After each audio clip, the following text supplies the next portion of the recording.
This is the Fox 5 News Block.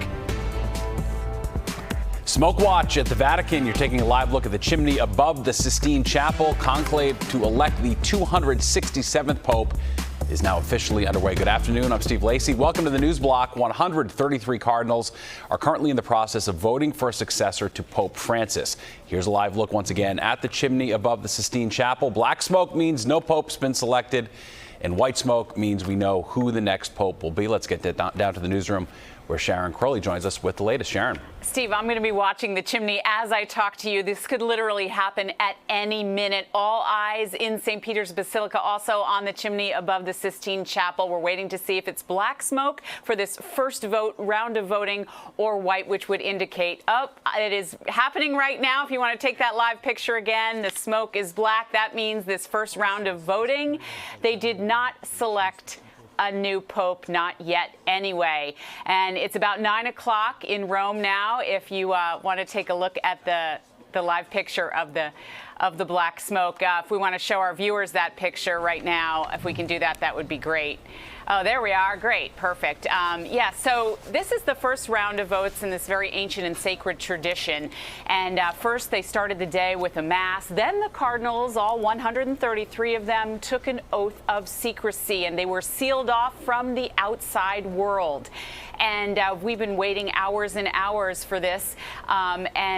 One of the reasons we've been told by some papal experts that it could have taken so long today is that one of the reasons that it had taken so long is that these cardinals, at least 80 of them, were chosen by Pope Francis, and they're relatively new. They're not familiar with these processes, and they don't know each other. So they've been trying to get to know each other over the last couple of weeks. But it's a process. And Sharon, this is not unexpected that we did not get a new pope today. Typically, what we were thinking was going to be around more along the lines of 2 to 3 days until we saw the white smoke, right? Yeah, that's right. And let me just tell our viewers what happened this morning. So the cardinals got together. First, they had a mass, and then they processed into the Sistine Chapel. Very moving rituals that date back centuries, as you know. And then they had a meditation, and then everyone was asked to leave the Sistine Chapel except the 133 cardinals from 71 different countries around the world.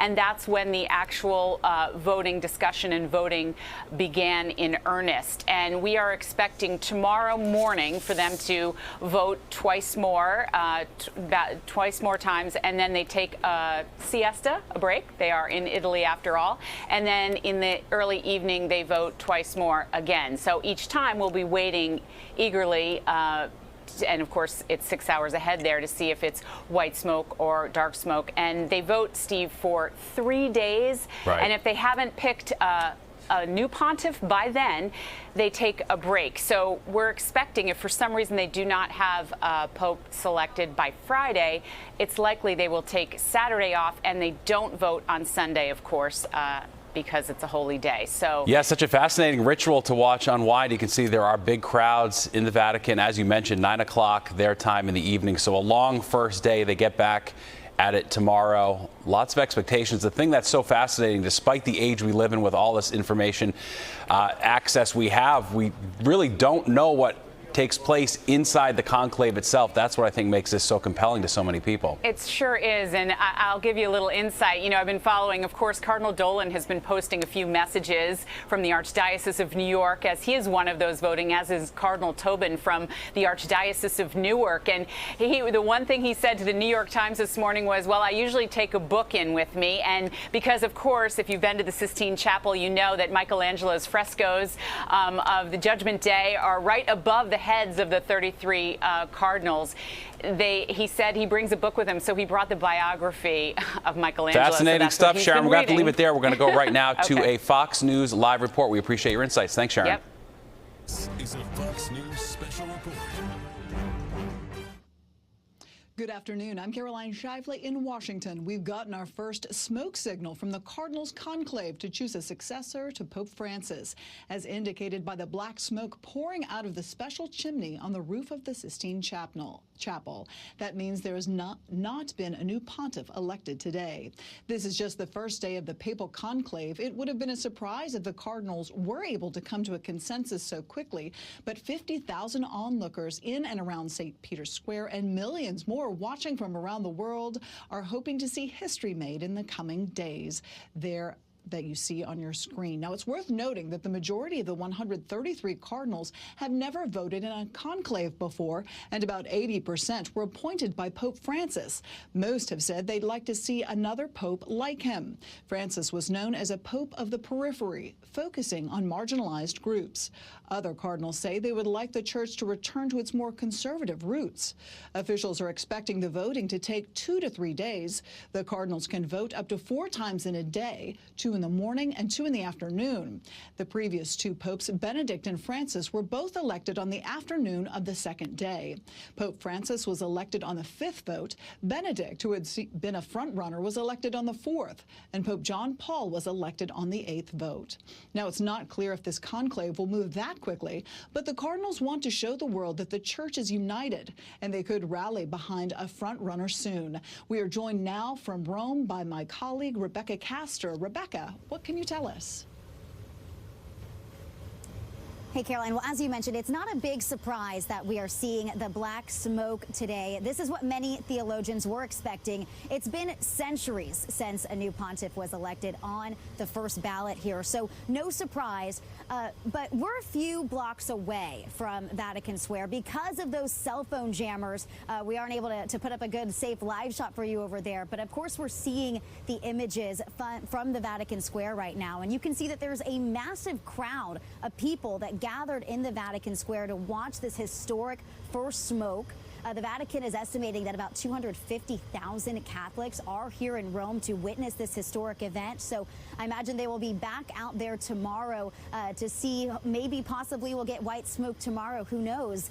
But from here, the Cardinals can only take 1 vote today. So they're going to wrap up now for the evening. They'll head back to their dormitories, have dinner, and they'll likely start having some of those backdoor conversations as they discuss the results of the first vote.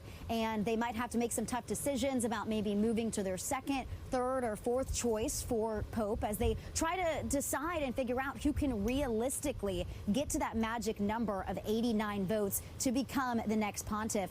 Of course, it's all secretive, so there is no way for us to know out here who some of those potential frontrunners might be. Caroline.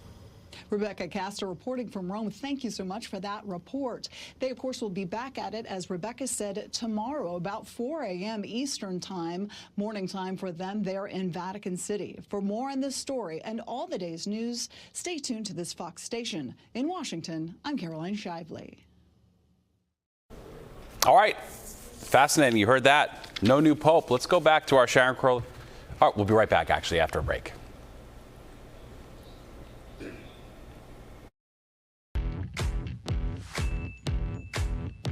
Are you ready for the ultimate entertainment experience?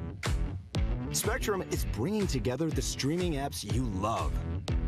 Plus, live TV for sports, entertainment, and news. All in one place, across your devices. So no matter when or where you are, it's all here. Spectrum. All right, Sharon, we saw history in the making. No new pope, but still fascinating to see that black smoke wafting out of the Sistine Chapel. Now they have to go back and discuss the votes and see who can get to that magic number. Pretty interesting moment in history we just witnessed. And from everything I've researched, Steve, there are conversations that will go on. Even though they've taken an oath of secrecy, they can talk to each other, and they'll go back to Santa Marta, the residence where Pope Francis lived and died, and that's where they're staying in some of the residences there. But today started, Steve, with a mass, as I said, and then they processed the 133 cardinals into the Sistine Chapel, and then they basically kicked everybody out, and except for the cardinals after they took their oath of secrecy. There was a meditation, and then they started. But tomorrow, they won't have all that. It will literally just be voting. And as we said, it will happen. It's the first votes taking place early in the morning, our time at 4 a.m., and 10 a.m. their time. Those are the first votes. And then they have a siesta, a little 2-hour break or so for lunch. And then they go back and vote again.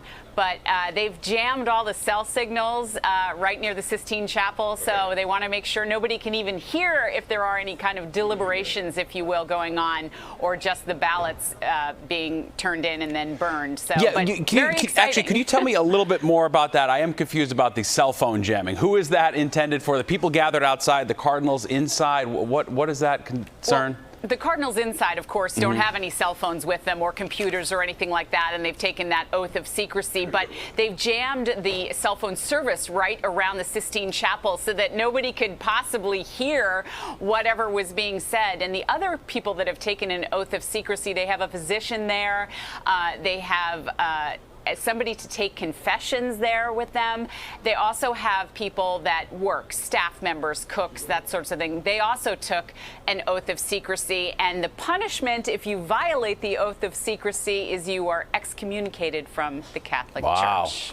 Not messing around. Stuff. Yeah. All right, Sharon, thanks so much. Let's go to you're welcome. Liv now for a look outside our area locally. A gorgeous day, Liv. Wow, what a turnaround from the past couple days. I know, an amazing turnaround. We're looking at great conditions out there. Temperatures in the mid-70s, really the ideal day. 73 for New York, Long Island, and down the shore in New Jersey. And then even warmer for places like Newark, where it's 76 degrees. The rest of your day will be mainly clear and sunny. Yeah, you see a couple chances of a pop-up shower north in the Hudson Valley, but I think we're going to be dry throughout the tri-state until tomorrow night. Most of your Thursday is also going to be nice, quite mild and clear. But then mid-afternoon, we start to get in some trouble north of New York. We're looking at some showers and thunderstorms up in Dutchess, Sullivan, Ulster County. And then we all get in a little bit of trouble by dinner time. I think 8 p.m. we'll start to see some showers and thunderstorms in the city, in New Jersey and out on Long Island. And then we just get widespread heavy rain through your Friday. So from morning to night, we're looking at some pretty poor conditions for Friday. It's going to be cooler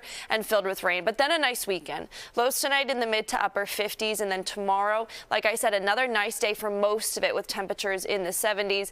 And then we cool down for Friday with lots of rain, but then we recover by the weekend. We have a beautiful Mother's Day with a high of 75 and plenty of sunshine. Steve. Good Mother's Day. That's all that matters. All right. Thanks, Liv. That's your news block for now. I'm Steve Lacey. Thanks for joining us. Tune into the 5 o'clock news on Fox 5 and right here on Fox Local for all the day's news as it develops. And we'll see you back here tomorrow at 3.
smoke. When we were waiting for this, is there anything in terms of today's proceedings, in terms of the time frame of this, that really stood out to you as unique or different, or was this pretty much standard? I think this is pretty standard. I mean, it took about an hour longer than we expected. Obviously, there's a lot of tension and anticipation built up around this, so people were hoping and expecting to get, just some evidence of what's going on inside earlier on. But I think for the most part, it is pretty standard. It was late. We don't know why. It could have been something as simple as a malfunction of the furnace, or just getting started late, or it taking longer because there are 133 bishops, who have to cast their ballots by hand. And so I think there's not a lot we know. I think we know about as much as we did before they were sealed in the conclave today.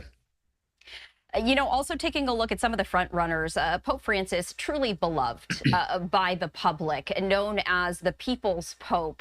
When it comes to the legacy and how that weighs on the voting for the new pope and the direction that these cardinals and the public want to see the Catholic Church go, can you talk about how that perhaps could influence who is elected as the next pope? We see some of the front runners that a lot of people have been talking about, various philosophies among them. But how does that work? Yeah, I think again, most of this conversation took place this past week with the cardinals and general congregations. But I think the topic is, what does the church need right now? And take into account the great virtues of Pope Francis, his incredible pastoral attitude and demeanor, his heart for the poor, his care for the environment, and for those on the peripheries, and his love of peace. All of the virtues, all of the great benefits of his pontificate. Obviously, I think there's a widely shared view that should be continued. There should be continuity with Pope Francis's excellences in that respect. I think there are other thoughts about what the current circumstances are. The church finds itself with a very serious financial deficit. It requires someone who knows how to be a good administrator.